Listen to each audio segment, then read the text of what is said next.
Yay, Ducati Monster 1100. Welcome, I am Luke. Today is Tuesday, not like I said yesterday was Tuesday, the 2nd of March. I have just finished work at the mighty Kerrang Towers.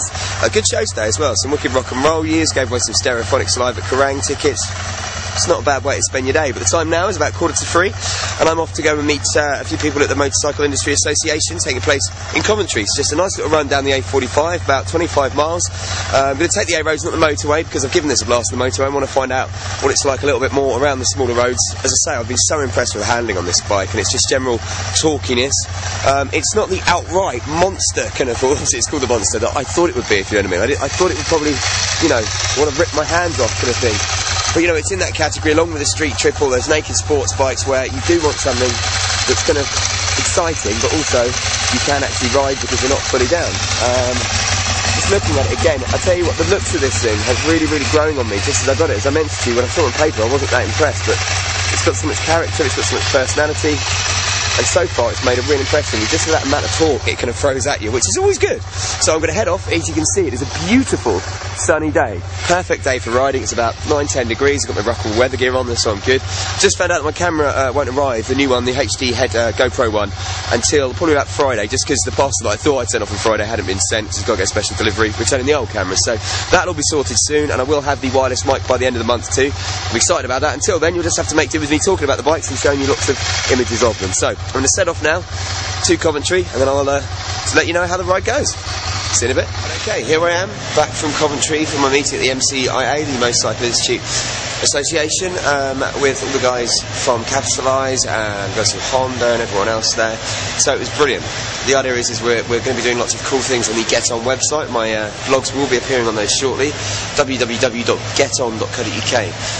This is a website about people who are looking to either try biking for the first time, get back into it, or maybe you're an avid biker and you've got a friend who you think would love it. But you know, it's a hard thing to get out there and go and do, just buy a bike, get the equipment, do your test. So what they do on the Get On website is they allow everyone to go on there to get a half hour, 3 lessons, see if it's going to something they like, equipment hire, all of that kind of stuff.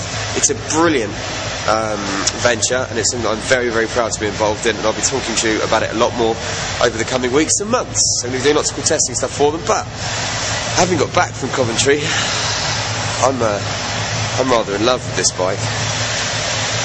Ducati Monster, as you can see there, look at it. Now I'm standing far back, just to give you an idea of just how impressive the noise is from this thing. So give it a tweak before I turn it on, talk a little bit more about it.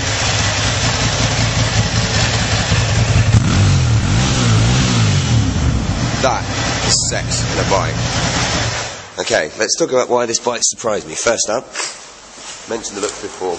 I think she is beautiful. If you're looking at a naked bike, you want that steel chassis exposed. You want that raw, kind of almost squat feeling, which it has got. When you look at the curvature of the seat, the shortness of the back there, it makes you feel really over the handlebars. It's almost like a hooligan, man. It shouts with that noise and that twin. And yet, the thing that surprised me the most about this bike, I really thought I was going to get on it and it would be almost very unwieldy, very hard to manage. Now, this is what I'm saying a lot about bikes at the moment. They're becoming more manageable, but you know, I really thought it would just be all torque, no steering, no brakes, and you'd just be hanging on for your dear life. Speed Triple, for instance, great bike, and I did absolutely love it. It's so powerful, so fast, but you know what I mean? I almost killed myself on it about 3 or 4 times.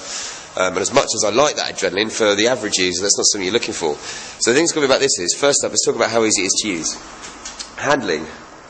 Talked already about how it's squat at the front, and it kind of seems to almost fall away from your handlebars, and at first you think that's going to make it awkward to turn, but as soon as you actually little dip into the corner, it makes it really, really easy, and there's no kind of that. Understand, you sometimes get on kind of more upright bikes where you're trying to lean it in and it just won't turn.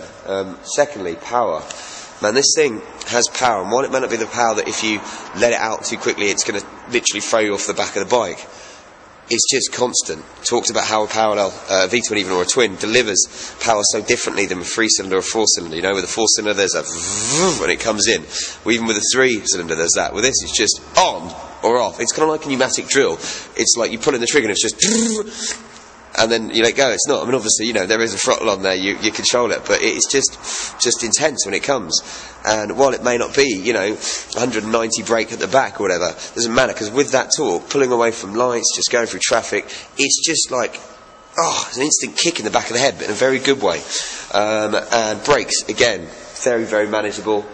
Very much surprised me on that front. And that's the thing, this bike, it's fun.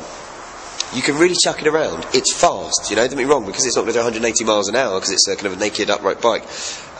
You know, you have got that torque there, and I was taking a few bikes off the lights, in fact, a lot of bikes off the lights today, purely because of that. They don't expect you to be able to put that power down so quickly, which I could do. Thirdly, as I say, I mentioned already, looks. But I think it's the overall package that surprised me. This is 9995, so £10,000 new.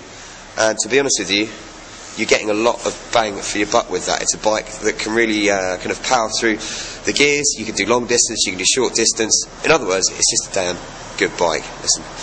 So that's been my day today. I've finished finally now, and tomorrow I'll be back out on this bike. Actually no, tomorrow I'm on the Hornet, aren't I? I'm taking that back to Street Bike to get their opinions. It's time to say goodbye. Goodbye.